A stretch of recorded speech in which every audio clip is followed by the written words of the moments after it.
Today I am going to be recommending you books based on my Spotify daylist names. I saw Marissa doing this video and she recommended some really good books. Her video was just so much fun to watch, so go check her video out because she's an amazing booktuber. I think that this is a really interesting way to recommend books because there are some really innovative Spotify daylist names. I don't know who comes up with these, but they are just really imaginative and innovative and so much fun to read. Like, I don't actually listen to my daylist, but I do check it out all the time because I want to know what type of mood I am in. I finally have a list of Spotify daylist names that are actually interesting enough for me to recommend books based on. So yeah, these are my book recommendations based on my Spotify daylist names. Spa Piano Driven Thursday Afternoon. For this I am going to recommend Rouge by Mona Awad because the title has the word spa in it. This book is a dark fairy tale retelling of Snow White. It is a book that critiques our unhealthy beauty standards, our skincare routine, the beauty industry, the skincare industry. It also describes this beautiful and emotional yet dysfunctional mother-daughter relationship. Our main character, Mirabelle, is a person who is obsessed with skincare. Like, she has this elaborate morning skincare routine as well as an elaborate night skincare routine. We see her applying these various different disgusting products like snail mucus on her face, also like an eye cream that actually burns her eyes, but she wants to achieve this perfect skin, like clear skin with a beautiful glow that everyone envies. And one day she gets invited to join this spa, this cult-like spa that offers her a free treatment. But in getting these free treatment, her life just goes completely downhill. Like all of Mona Awad's books, this book is also like a fever dream, twisted and creepy in the best possible way that I personally really enjoy. So yeah, this title just really fits this book, Spa Piano Driven Thursday Afternoon.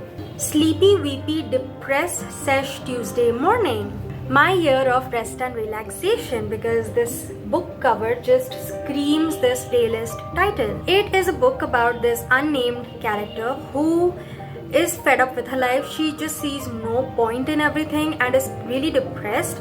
And so to rejuvenate herself, she decides to do nothing but sleep for a whole year. At a point of time, each one of us just wants to take a whole year off to do nothing but sleep. And to see this character actually be able to do something like that just makes me really envy her. To see her being this privileged, oh, it's just something. It's really something. Daydreaming Imagination Thursday Night. This style is C by Erin Morgenstern. I have talked about this book on my channel for so many times that I really don't think I have to prove my love for it. It is so magical. It is so beautiful. It is like dreaming but in a bookish form, and I love it so much. Pop Goes Classical Instrumental Piano Thursday Afternoon. This title gives me the vibes of a modern new book becoming a classic later on, and for that I think Just Kids is the perfect fit. This is Patti Smith's memoir where she describes her move to New York City, how she survives there, her rise to having this beautiful amazing career, and also her relationship with Robert Mapplethorpe, who was kind of like her best friend, her partner in crime, and they just have this such a beautiful bond. I really think that this book has the potential to become a classic. It was released in 2010, so it is now like 14 years old, this book. But I feel like for the coming generation, this book could definitely become this one book that they just relate to so much, but it is not from their time period. How we are about classics, this could be an amazing, beautiful classic book. So yeah, Just Kids by Patti Smith. Eerie Witchcore Tuesday Evening. I would recommend The Last Tale of the Flower Bride. It is a book about this man who marries a woman named Indigo. In exchange for this marriage, Indigo asks her husband to promise not to pry into her past. One day when they go to Indigo's childhood home, her husband comes to know a lot of information and a lot of secrets that could possibly change their whole relationship. Although there are no witches in this book, it still feels a lot witchy and eerie to me because the main characters in this book perform a lot of rituals, well, nonsensical rituals which do not work apparently, but they do perform these to travel to this place that they feel like is made for them, is reserved for them, and I could actually sense the plot twist from miles afar. But it still is a really beautiful fairy tale-esque book that you would love if you are a person who loves autumn or this really gloomy weather. I think this book is perfect for that. Hubris Villain Evening.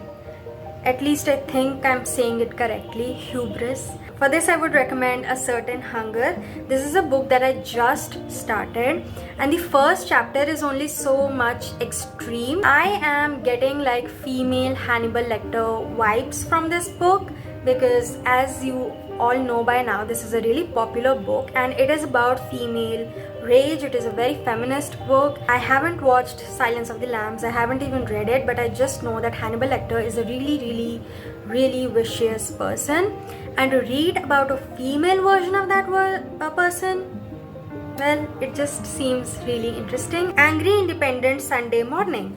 For this I would recommend Juniper and Thorn. It is about Marlin Chen, who lives with her two sisters and father. Her father is really strict because he keeps his daughters secluded from the outside world. He does not let them go anywhere. They are the last true witches in the whole town.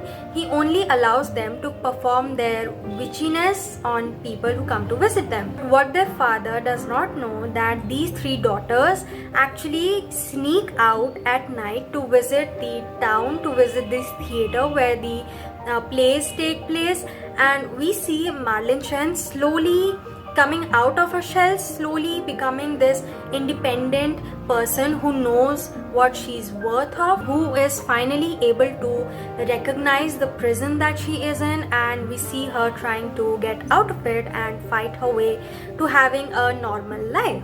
It is an amazing book. It is a retelling of Juniper or something, I don't remember, but I adored it. If you like fantasy, if you like dark fantasy autumn-like books, you should read this because you would love it. Druid Goblincore Thursday Night. These daylist names are actually teaching me new words because before this I did not know what druid or hubris was, and for this I am going to recommend Earthsea. I have not read this. I actually think The Lord of the Rings and The Hobbit would be a more suitable recommendation for this, but I also haven't read that, so I'm just going to recommend this book. My friend told me that this is what soft inspired The Lord of the Rings, and it does have a lot of magic in it. It has a lot of wizards in it, so I think this book is really perfect for this title. Comment down below if you have ever gotten some really interesting daylist names. I really like reading those. I mean, the person who actually came up with those is just a genius. I don't even know if this is like AI generated or something, but if it is a real person who is coming up with these names, wow, I salute you. I wish I had this talent, but okay. If you like this video, thank you so much for watching. Bye.